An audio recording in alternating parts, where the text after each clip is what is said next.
class. This is Math 1440, and we've got a test coming up on Thursday. So exam number 2 is Thursday, October 22nd, and it covers these sections. And today we're just going to cover the last section that we need to know for this exam 2, section 9.3. So here is our problem. So we're going to do this example here. The world population growth at the beginning of 1980 was 4.5 billion. Assuming the population continued to grow at the rate of 2% per year, so that's the growth rate, 2% per year. Find a function p for population that expresses the world population in billions as a function of time in years. And then finally, what will be the world population at the beginning of 2015? So notice we're starting at 1980. Think of that as time equals 0, 1980. And we want to find what will the population grow to in 2015. So if time equals 0 in 1980, we got to add 35 years to get to 2015. So our goal is to get a population function in terms of t, and we're going to let t equal 35 to get to the year 2015. Because from 1980 to 2015, that is 35 years. So I'm getting a little ahead of myself. Okay, so let's go to our solution. Solution. Let time start at 1980 with t equals 0, time equals 0. Let population be p at any time t.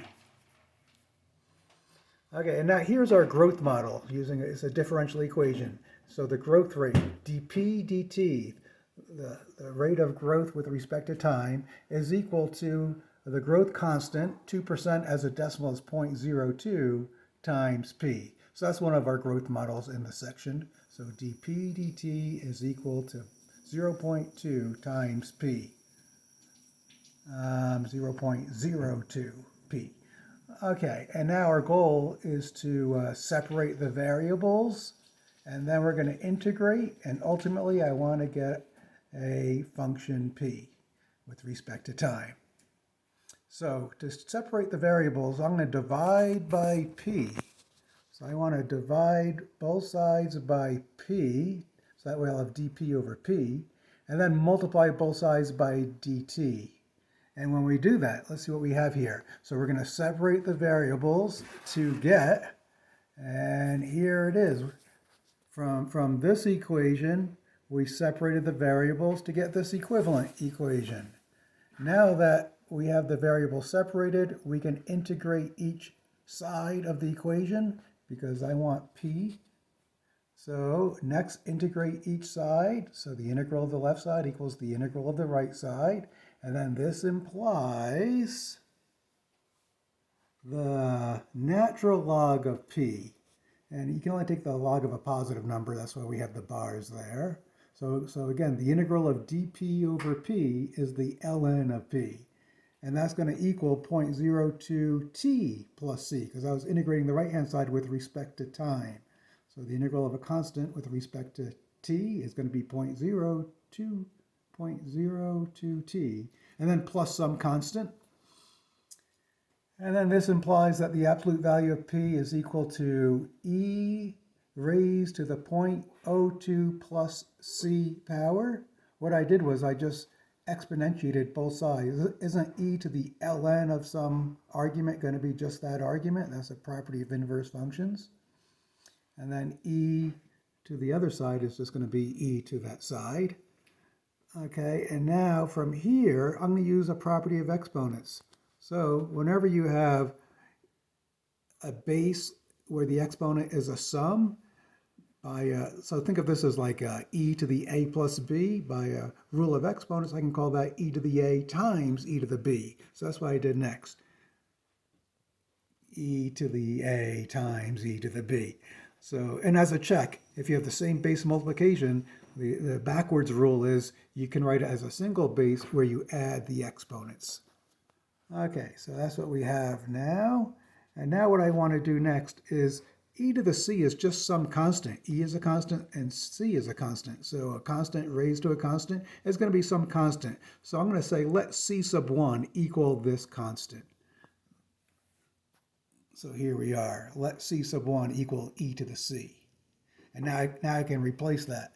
So p, I don't need the bars anymore because c sub 1 can be any constant. So this can be a positive expression.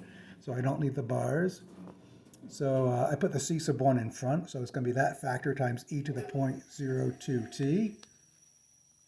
So at time equals 0, let's see what happens when time equals 0 here. Because if I know that time is 0, that means we go, p is going to be the 4.5. Because in 1980, we said time was 0. So when time is 0, the population we said was 4.5 billion. So when time is 0, t is going to be 4.5, or our answer will be in billions. And then that way we can find c sub 1, the only unknown. So at t equals 0, p is 4.5. P is 4.5 billion. Okay, and now this means at time 0, remember inside the parentheses is time, your independent variable. So when time is 0, we know our population is 4.5 in billions. And then that's the same thing as saying c sub 1 times e to the, p, let me guess, when time is 0, p is 4.5. So we can say that this p is 4.5 is going to equal c sub 1 times e to the 0.02 times 0, because when time is 0, p is 4.5. We can now solve this for c sub 1. Notice over here we have e to a power, and the power is 0. Isn't anything times 0, 0? So e to the 0 is just 1. So this is going to be c sub 1 times e to the 0, which is c sub 1 times 1, which of course is just c sub 1. So now we know c sub 1 is 4.5. So therefore, c sub 1 is equal to 4.5. Thus, here's our function in terms of t. P of t, population at any time t, is going to equal 4.5 times e to the 0.02t. So this is an important function. We got our population model in terms of t. So now we can finally answer the question at hand. What's the population in 2015? Meaning when time is 35. So let's see what we have here. So now that I got my function in terms of t, for 2015, t is equal to 35. So now just plug in, wherever you see t's, plug in 35s. So p of 35 is 4.5 e to the 0.02 times 35. That's the exact answer. And then if you use a calculator, you can get this approximation to the nearest tenth. The population will be 9.1, but don't forget the problem says that we're in billions, so write the word billion after that. So 9.1 billion. So that concludes that problem. And as a reminder, don't forget to try exam number 2 review at math.unm.edu/KevinB. Okay, so I'll talk to you later.